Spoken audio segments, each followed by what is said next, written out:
Olá pessoal, tudo bem com vocês? Eu sou o professor Mábio Castro, sou o professor do Pré-ENEM Legal, da nossa Divisão de Ensino Médio da nossa Secretaria de Estado do Acre, de Educação. E estou aqui para falar com vocês hoje sobre histologia animal. Bom, eu sou o professor da biologia e aí biologia é uma das áreas envolvidas nas ciências da natureza, né? Ciências da natureza que inclui biologia, física e química. E aí, um dos assuntos que estão aí sempre sendo abordados pelo Enem é a histologia. Tem a histologia animal, que é a que nós vamos ver hoje, tem a histologia vegetal, tá? Mas a histologia animal, ela é muito mais cobrada do que a histologia vegetal. Nunca devo estudar histologia vegetal, professor? Deve, tem sim. Também cai histologia vegetal no Enem, tá? Também há essa cobrança no Enem. Mas essa aí a gente deixa para as próximas aulas, ok? Então vamos começar falando sobre histologia animal. Histologia animal, vamos refletir um pouquinho. Em algum epitélio, uma célula cancerígena emancipa-se. Morte ao sistema, morte ao sistema. Bom, o que é uma célula cancerígena? É uma célula que surgiu a partir de uma divisão celular de uma forma inesperada. Geralmente, esse sistema que ela está falando aí, que ela quer a morte desse sistema, é o organismo. É todo o ser que vai à falência por conta da reprodução dessa célula. Tá? Mas, na sua maior parte, felizmente, na sua maior parte, biologicamente, na sua maior parte, essa célula aí que quer debelar uma revolução aí, e debela em muitas pessoas, em muitos seres, em seres multicelulares, ela é eliminada pelo próprio organismo, por esse sistema. Então, o sistema elimina essa célula, tá?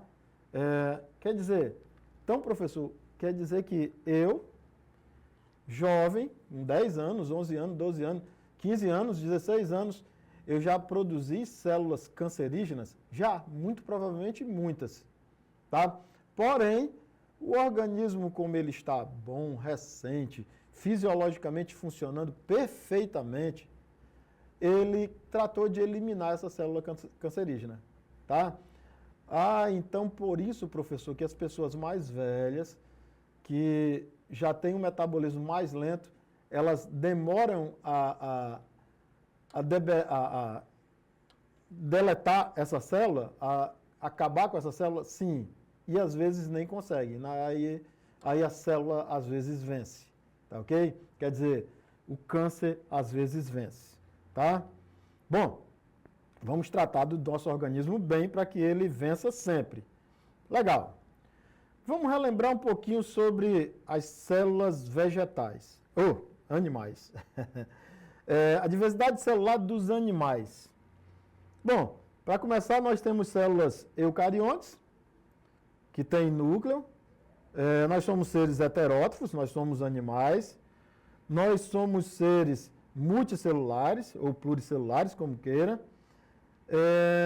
E somos seres que não produzimos nosso próprio alimento. Tá legal, somos animais.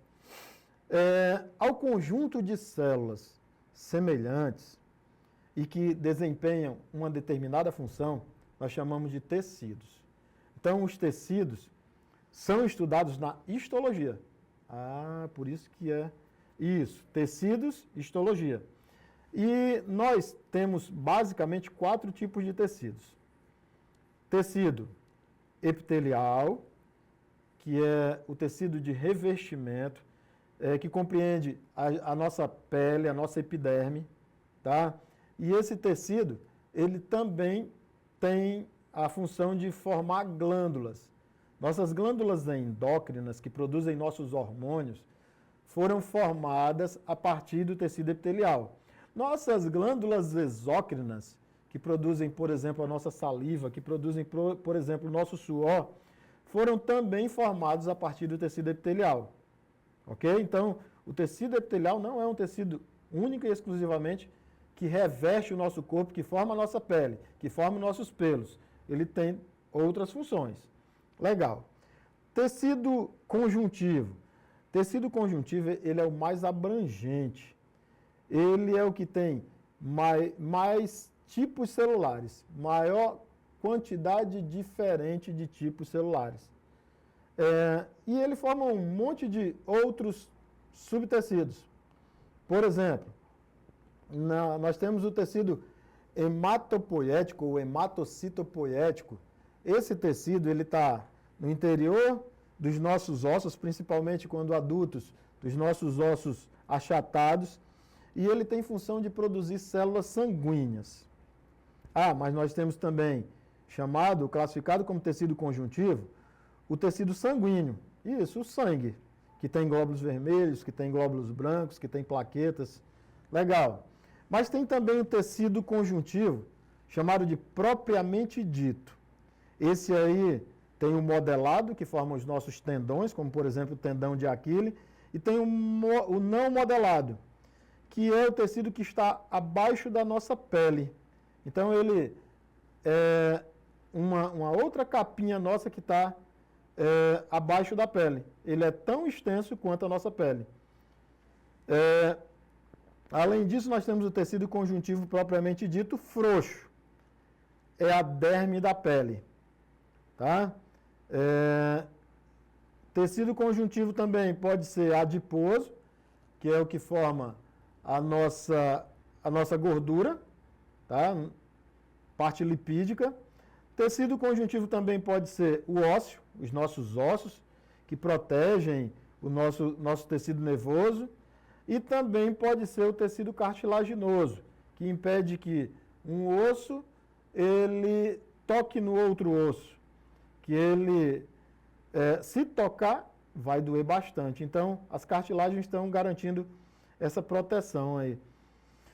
Enfim, tecido muscular é outro tipo de tecido animal. Tá? Só para lembrar que o tecido conjuntivo é um tecido de preenchimento. Tecido epitelial é tecido de revestimento. E o tecido muscular é um tecido de contração. O tecido muscular ele é dividido em 3 subtipos de tecidos. É o tecido estriado esquelético, que é o que está associado aos nossos músculos e permite os nossos movimentos. O tecido estriado cardíaco, que a gente também pode chamar de miocárdio, tá? É o que forma o nosso coração. E o tecido muscular liso. Esse está nos nossos formando os nossos órgãos de movimento involuntário.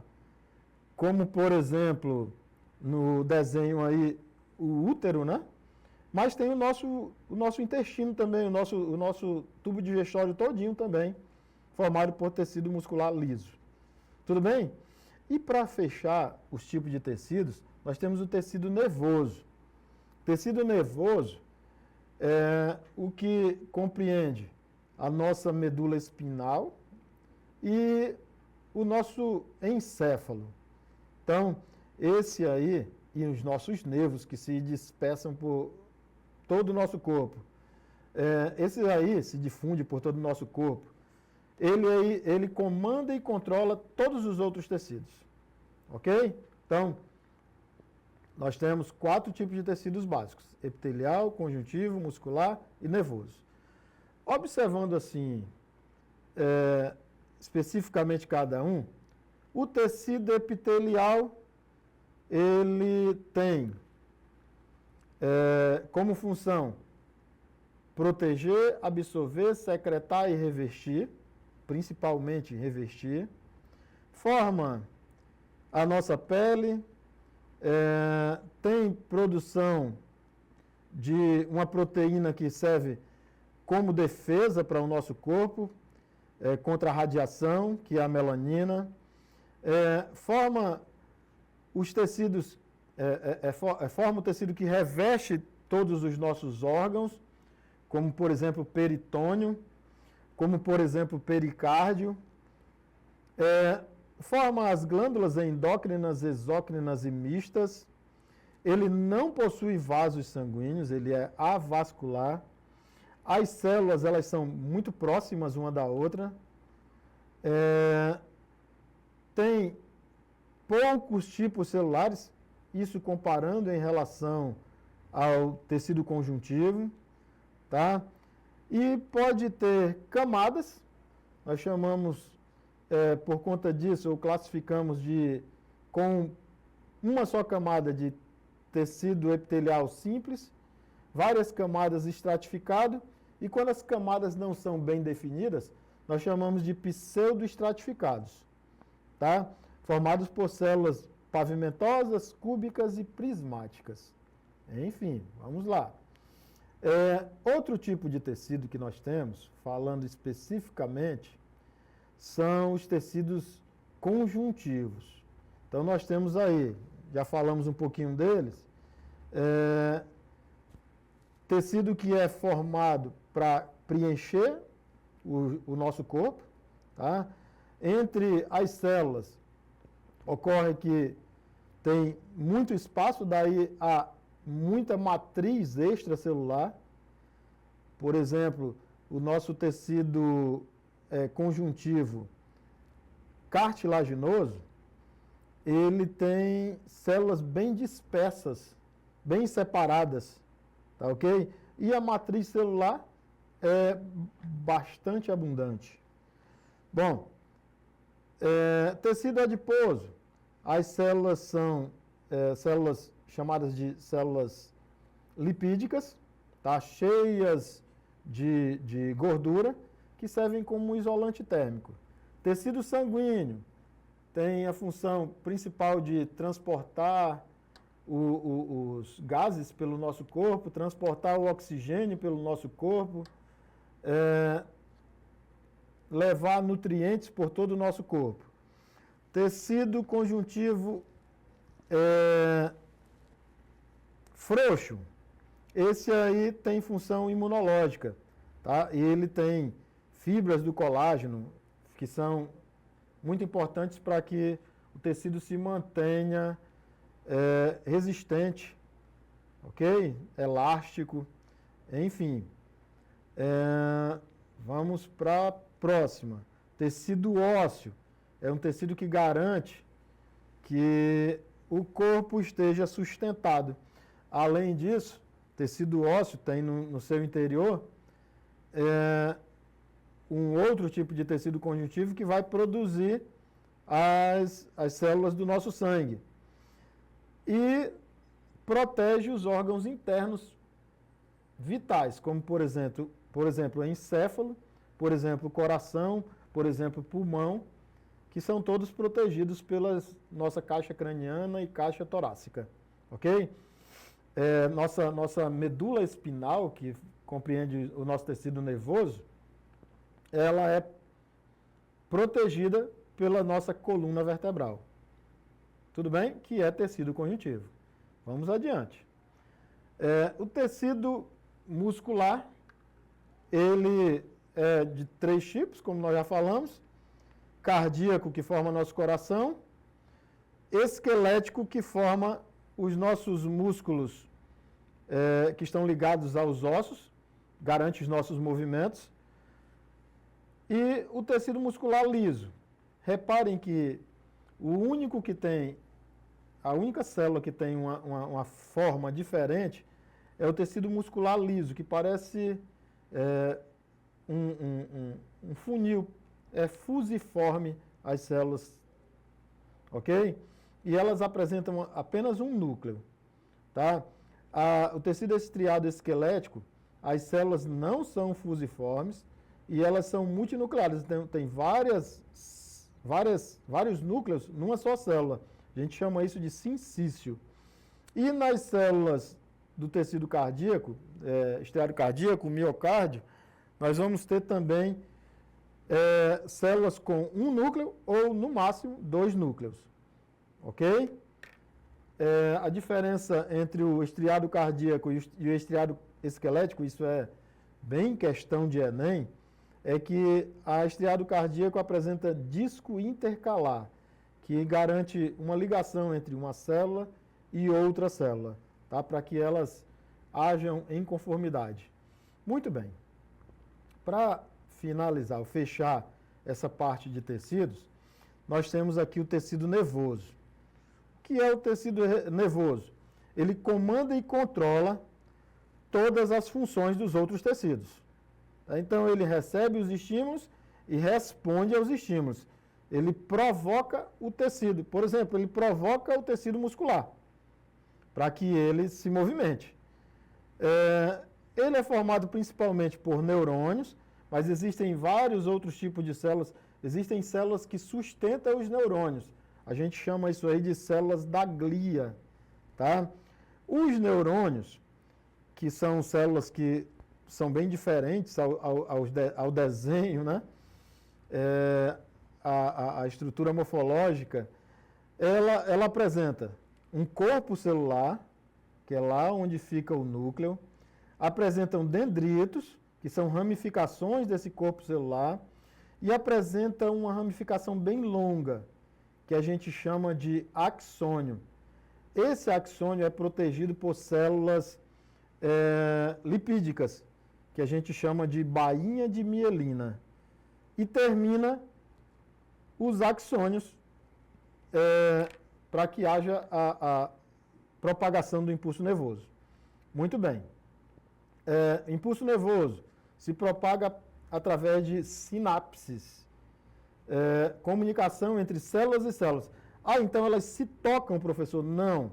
Elas liberam neurotransmissores que vão ativar a próxima célula.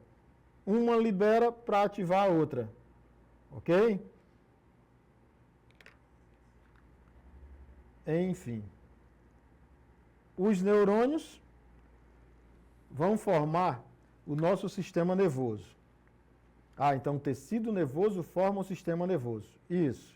Sistema nervoso, ele é formado pelo sistema nervoso central, a gente chama de SNC, que compreende o encéfalo e a medula espinal, e tem o sistema nervoso periférico. O sistema nervoso periférico, ele é a ramificação do sistema nervoso central. Sistema nervoso central, medula e encéfalo. Sistema nervoso periférico são todos os nervos que partem dessa medula e desse encéfalo. Ok? Esses aí vão compreender o sistema nervoso autônomo e não autônomo. O autônomo, ele vai ser dividido em simpático e parasimpático. Como é que é isso? Eles funcionam independente do nosso comando, independente do nosso querer. Tá? O simpático e o parasimpático. Por exemplo, a contração do coração e o relaxamento do coração dependem do sistema nervoso simpático e parasimpático. A contração da pupila e a dilatação dessa pupila depende do sistema nervoso simpático e parasimpático.